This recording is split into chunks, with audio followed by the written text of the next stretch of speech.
A história de Noé, o pregoeiro da justiça. Quem foi Noé?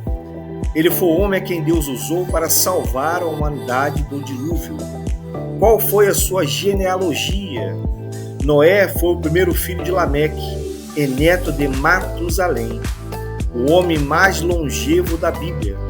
Ele viveu cerca de 969 anos, irmãos. Como vivia a sociedade nos tempos de Noé?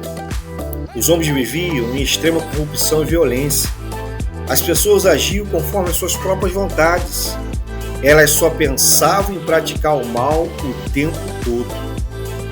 Diante desse quadro de desolação e malignidade humana, o Senhor Deus resolveu destruir a raça humana por meio do dilúvio. Gênesis 6,6 nos afirma que o Senhor arrependeu-se de haver feito o homem sobre a terra e pesou-lhe em seu coração. Convém ressaltar que a tradução de arrepender-se no original hebraico admite outros significados para a língua portuguesa, que são estar sentido, lamentar, sofrer pesar, tristeza. Na verdade, meus irmãos, Deus não se arrependeu, e sim se entristeceu, sentiu pesar diante da má conduta daquela geração dos dias de Noé. Porém, diante de uma sociedade vil e perversa, Noé alcançou graça aos olhos do Senhor.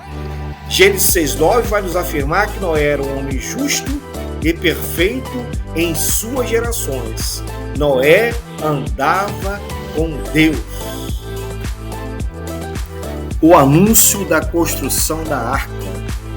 Quando Noé tinha 500 anos, Deus o mandou construir uma arca muito grande, porque iria trazer um dilúvio para destruir a terra.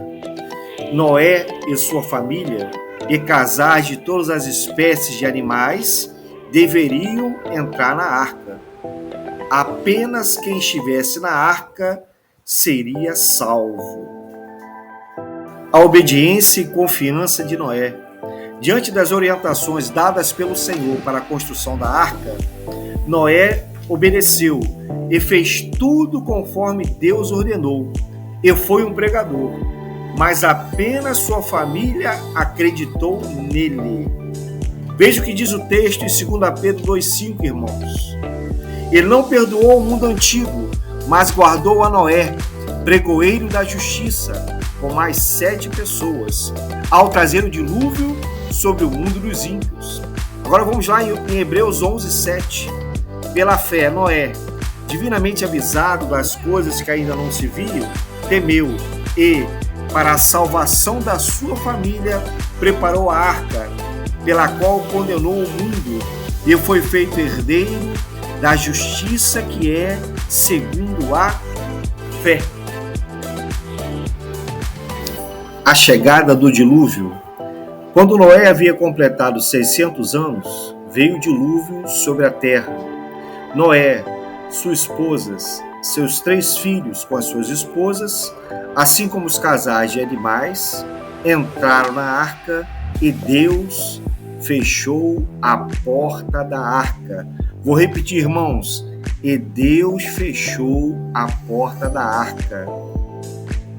Choveu durante 40 dias e 40 noites, e todos que não estavam na arca pereceram no dilúvio.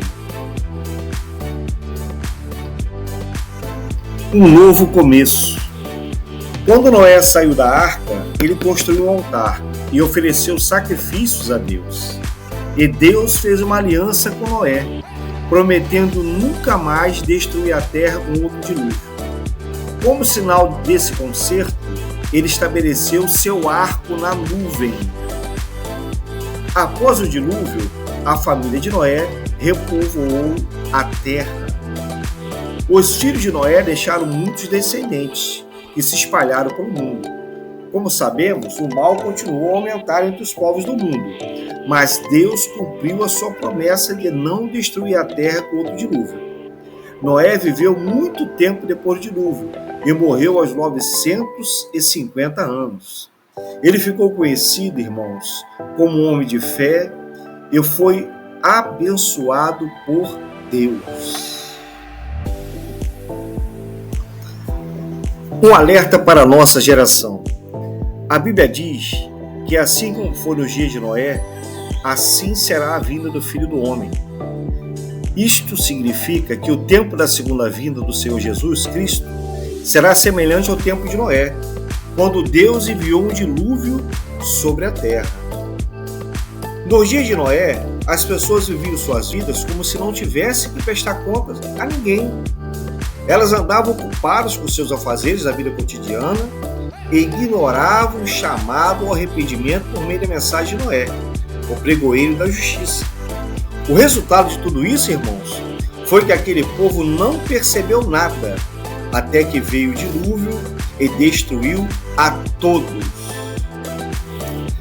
Assim como ocorreu com a geração daqueles dias de Noé, assim será com a geração do fim dos tempos, pois ela não estará preparada para os juízos de Deus que serão derramados sobre a terra nos dias da grande tribulação. Nos primeiros 3 anos e meio da tribulação, as pessoas gozarão de uma falsa paz promovida pelo anticristo. Elas estarão vivendo suas vidas normalmente, sem se atentarem para o fato de que, a qualquer momento, o juízo divino haverá de cair sobre elas. Como nos dias de Noé, estarão comendo, bebendo, casando e cuidando de seus negócios, mas não estarão preocupadas com o juízo do Senhor. Na segunda metade do período tribulacional, nos últimos 3 anos e meio, ocorrerá então a chamada Grande Tribulação, e muitos não estarão preparados para esse evento. Eles padecerão grande dor e sofrimento, e perecerão por meio do juízo de Deus que serão derramados em toda a terra. Mas, e quanto à igreja? A igreja passará pela grande tribulação? De acordo com a visão pré-tribulacionista e pré-milenista, a igreja não passará pela grande tribulação.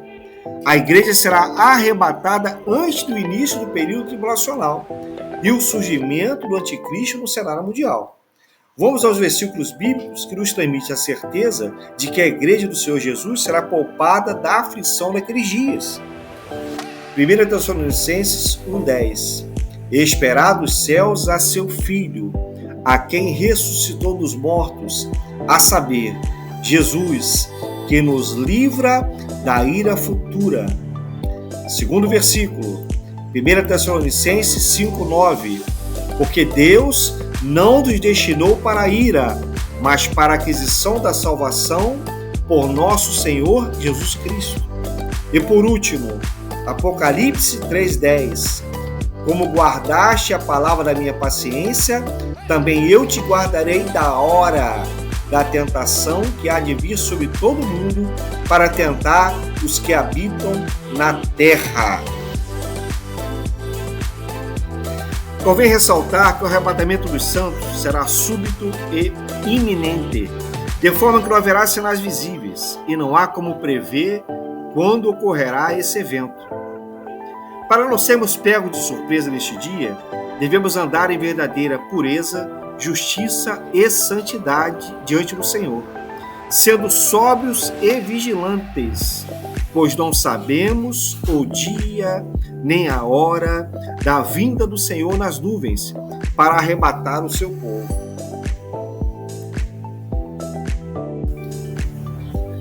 Por fim, eu, Márcio Justo, peço a vocês que, caso tenham gostado do vídeo, que deixem o seu like, compartilhe o conteúdo, inscreva-se no canal e principalmente ative o sininho das notificações a fim de que vocês não percam os próximos vídeos. Muito obrigado. Fique com Deus. A paz.